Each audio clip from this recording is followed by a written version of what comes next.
Hi, I'm Chris Wallis here at ASCO GU 2024, and I'm really pleased to be joined with Dr. Karen Hoffman from MD Anderson, and she presented just minutes ago results of patient-reported outcomes and health-related quality of life in the FORMULA-509 trial. So thanks so much for joining us today. Well, thank you so much for the invitation, Chris.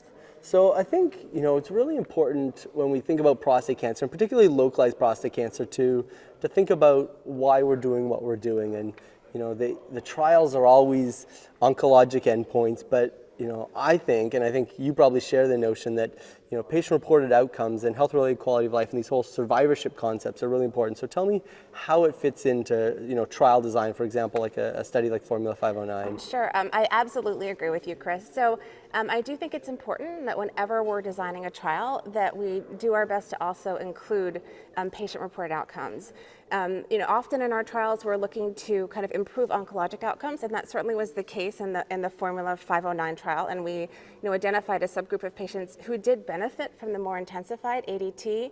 But I'm very glad that when we designed the study we included patient-reported outcomes because patient perception and patient experience really can often be different from physician assessment. So it's really a great way for us to better understand what the experience is like from the patient perspective. And ultimately, it is a balance between kind of improving oncologic outcomes and seeing how it impacts individual patients. Absolutely. And so maybe just to give us a bit of a context for FORMULA-509, this is a trial in the salvage space. What kind of patients are here, their disease profile, and what's FORMULA-509 assessing, the question? Sure, absolutely.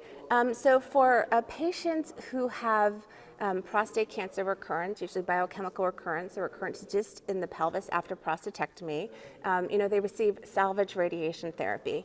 And currently, work is ongoing to understand how to best optimize the systemic therapy given with salvage radiation therapy. And so that was the concept and the impetus behind FORMULA-509. It really can, one of the standard therapies right now in combination with salvage radiation therapy is 6 months of kind of traditional ADT, often has been, GnRH agonist ADT. So with the FORMULA-509 trial, it was looking to intensify ADT, taking some medications that have worked well kind of in the more advanced space and now bringing them earlier. So in FORMULA-509, it was the addition of abiraterone plus prednisone and apalutamide to GnRH agonist, and then that was compared to GnRH agonist plus bicalutamide, so both with 6 months of ADT. Right, and this time last year we saw the oncologic endpoints really showing that benefit in the patients with a higher pre-salvage radiation PSA. Yes. What did you show today in terms of health-related quality of life effects? Sure. So today we were very happy to share patient-reported outcomes.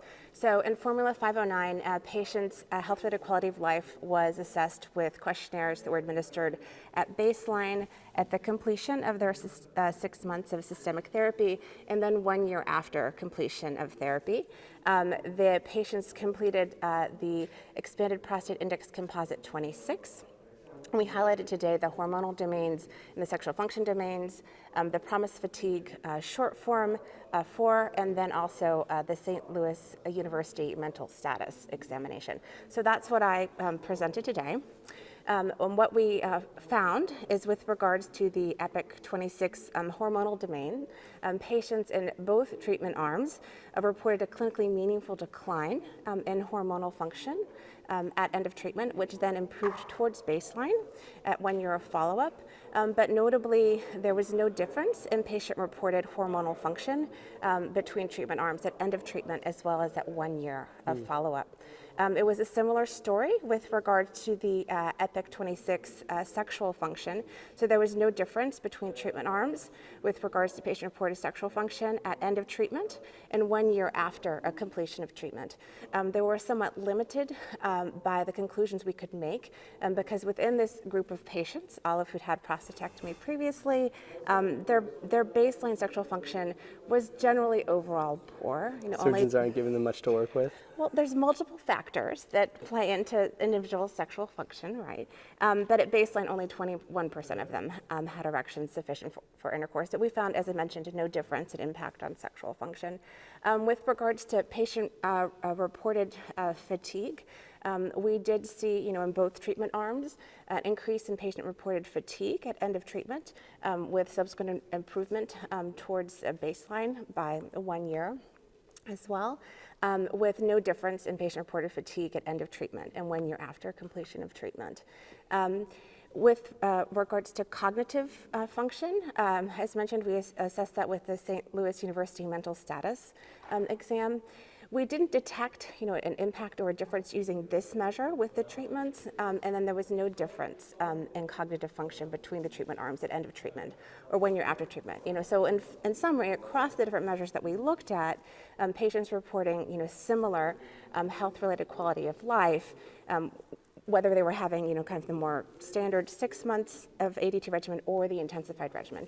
So we found this to be very reassuring in terms of using this with our patients in the clinic where we think it may be of benefit. Right, and so when we try to take it to the clinic, I guess, our current standard of care, depending on whether you use the Shipley data or some, some other data right now, is relatively short-term.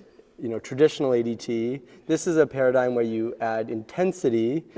Radicals adds duration rather than intensity. How do we put together all this and what would you pick going forward in these patients you're maybe most worried about? Sure, and as you highlight, there's different studies that have been looking at different approaches, to improve patient outcomes within this group.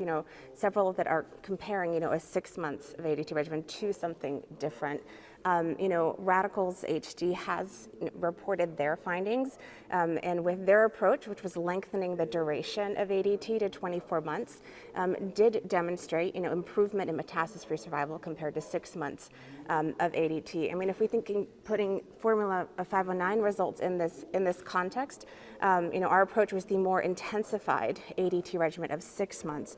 So once that was done, the patients had the opportunity to then have testosterone recovery, which likely links to improvements in health-related quality of life. I mean, we were seeing improvements from end of treatment to the 1 year follow-up, and at that point in FORMULA-509, about 80% of patients had testosterone recovery. So, we think, with our approach, kind of shorter, more intensified, patients are likely to experience better quality of life, kind of at least in that kind of shorter term period, than patients who may be having a longer 24-month duration of ADT, like on Radicals HD.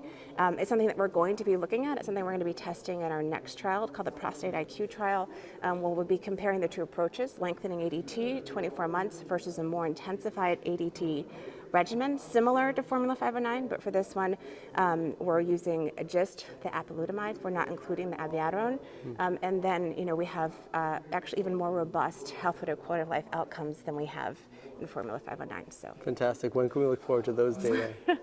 Well, we're looking forward to kick off enrollment this kind of spring, summer. So we likely won't have data for at least 5 years, but Absolutely. soon.